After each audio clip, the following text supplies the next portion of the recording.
It felt like a bit of a game of two halves. Can you just talk us through the first half first of all? What did you see, and how did you assess the first half performance? Okay, so we respect them immensely. They've been, I think, the best ball-playing team in the competition.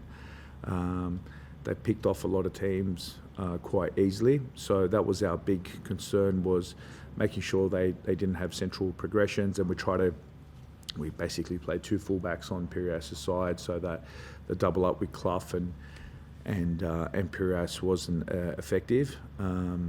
But to credit to them, we weren't shifting across enough in order to close those opportunities, and they got in behind us a couple of times, and the goal came from that. And then, for a large part, I thought defensively we're pretty connected and compact. Boys were communicating quite well in that first half. We were just finding it a little bit hard to get out. We had some really good moments with the ball. Probably, I'd say, some moments that we haven't had in the last 4 or 5 games.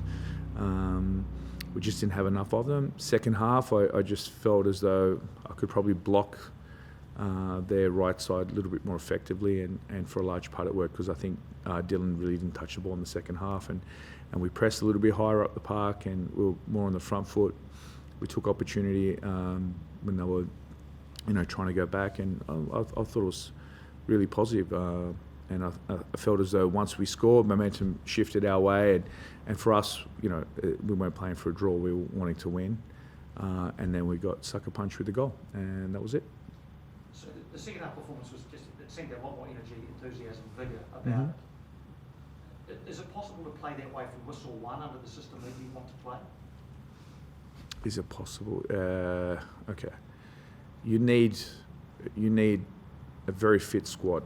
You can't just have 11 players that are fit and then rely on the boys coming off the bench, and also maybe a little bit touch and experience. You can do it. It takes time to condition them.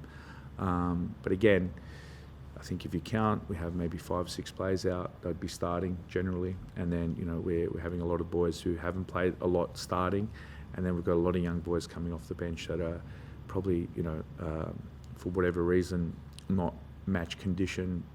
There's no academy games that we can use as a conditioning. So to play that style on the front foot like that, I like to think you can get there, but it does take time. And it also needs belief as well. Do you need to play a different way then? Do I need to play a different away? Well, just if you say your team's not fit enough to play this certain football, do you need to change your game plan? No, I don't understand the context of the question, because away from home, we're very conservative. At home, we're on the front foot. I don't think anything changes. I just think that with the personnel we have at the moment, I have to be realistic on who's conditioned, who's not conditioned. We have a lot more players out than what we usually have, so it makes it harder to make the in-game changes and so on. But again, if I'm going to sit at home and just defend the whole time, and then we're just wasting everyone's time, I think. Because it feels like quite a defensive way to set up, and obviously last season your team it was really hard to break down. And Yeah. Sort of the foundation of your success. But Sure. how frustrating is it for you as a coach that it's like 5 games now that you've conceded inside the first 10 minutes? Does that sort of throw your game plan up a window? Well, it's not planned, and I think as well the frustrating part is a lot of own goals at the moment, and it's probably our setup, the way we defend in the box, and I think as well it might be down to inexperience with some of the younger players. But again, I'm not going to fault them. I'm not here to to throw the finger. They just do exactly what we ask. Once they gain that experience and they're more comfortable, then those moments become easier to defend. And I guess when I can say wholeheartedly, when things go against you, everything seems to go against you, right? So whether it be injuries, whether it be player availability, I even had a player today who had a virus that was playing. Shouldn't have played. He was, but he put a stint in for the team. All those things matter. But again, I was genuinely proud of the way the team played today. I felt like they gave me 100%. They stuck to the game plan. Halftime, they gave everything, and I think if Adelaide don't score, I think we win that game. We're pushing, and I could see Carl was getting frustrated with his team as well. He started defending as well because he realised he's under the pump as well, and he put some counter-attacking plays on. But again, I can't fault my team. What do you make of the second goal? I have to watch it again. I think it was a nothing moment.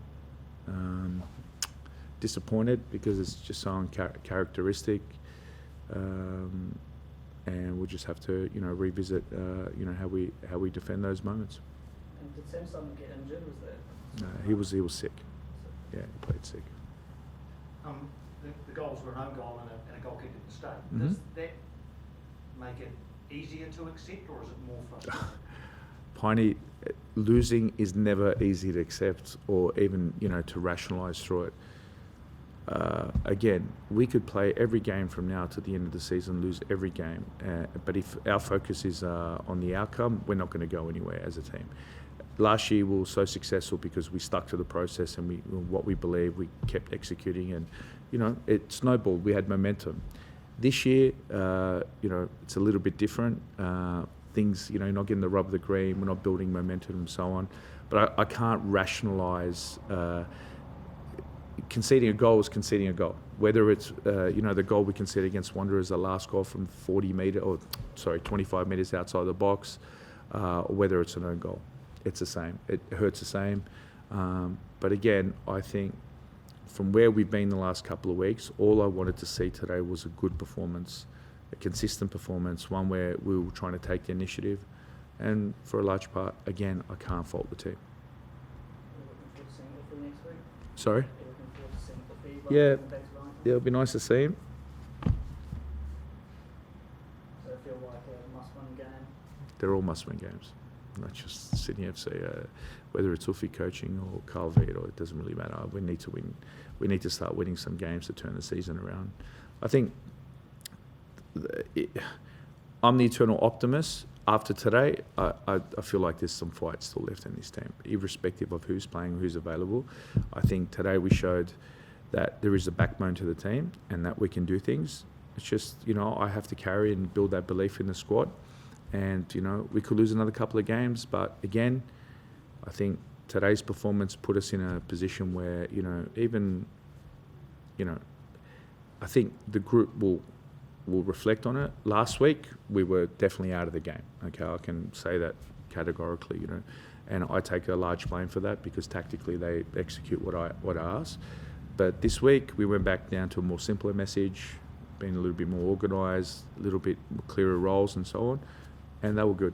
They were good for large parts. And again, when I'm relying on Nathan Walker and Luke Brooks-Smith at the end and Corbin Piper, who hasn't played A-League, and they're giving me those efforts, and we're definitely on the front foot. I'm very proud. I know you said you're looking to sort of add to your squad, but Yeah. do you know what sort of positions? Because obviously Isaac Hughes and Matt Sheridan have a lot of potential, but is there a desire to bring a bit more experience into the back line? I'd say probably more in the front line at the moment. I think we need another link player to help Hideki and Costa get on the end of chances. I think even today there were some moments. I think we had Moe stepping in, Retray stepping into those half spaces, and just that, that final killer ball. There was even that moment there, the Costa played a little 1-2 with Shigi, and then they opened up the space. I think one more creative play in that area makes a big difference for us. Just you said before about the backbone. Were you doubting for a while that there was backbone in this team? No, I was more concerned about the fact that when you have Paney, Rufa out, your senior players, then you're starting to be short of those leaders. So for me, I was more worried about who was going to step up and take the initiative and help us grind through these games. And I don't think leadership is about words, right? Leadership is about action. And so today, I watched Paolo Retro. Paolo Retro last week was angry and he showed some fight. And this week, he got on the ball every time I asked. And he didn't have to say much. He just led by getting on the ball. For me, those sort of players emerging when, things get tough, it's very easy to fold and just give up and go, we've got this happening, we've got that happening. I need players to step up now, that take that next step and bring the team forward. And I feel like now I have some of those that are ready for that challenge. Just one more. What do you draw on in terms of experience? Because last year was very different to this year. What do you draw on to in your coaching experience to navigate these slightly choppier waters? You'd be surprised, but I've been coaching now. This is my 16th year. I've had some bad seasons in clubs, and I've gone through like long periods of, teams not winning and not performing, and for whatever reasons, whether it be resources, talent, so on. But again, the one thing I learned then is that things always turn, and what you want to see at the other end of it is when they come out of those, those storms per se. You have better players, more mature players, more resilient players.